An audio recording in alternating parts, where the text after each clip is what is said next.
च्या उद्घाटनानिमित्तानं खऱ्या अर्थाने त्या आयुष्यमान भारत या योजनेतून अतिशय अशी भव्य आणि चांगली इमारत या निमित्तानं आपल्या रांजणी गावात उभा राहते। त्याचा फायदा नक्कीच रांजणी गावालाच नाही तर इथल्या जवळपासच्या 8-9 गावाला नक्की होईल। कारण आज आपण बघतोय की अशा दैनंदिन धक्काधक्कीच्या जीवनामध्ये आज मुख्यमंत्री सहाय्यता निधीतून माननीय एकनाथजी शिंदे साहेब, देवेंद्रजी फडणवीस साहेब, अजितदादा यांच्या सहकार्याने आज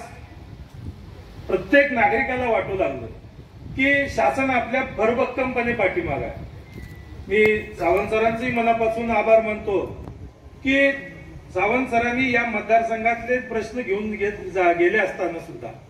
आपल्या पंढरपूरचं कॉटेज हॉस्पिटलचं सुद्धा ते म्हणजे आपलं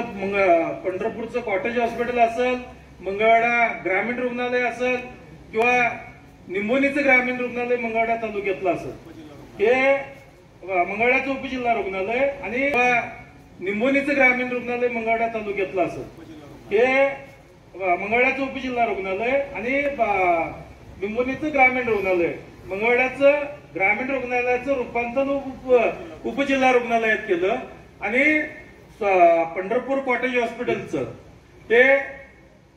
100 बेडचं जे हॉस्पिटल होतं त्याला 200 बेडचं म्हणजे सामान्य रुग्णालयाच्या कन्व्हर्टेड करायचं होतं।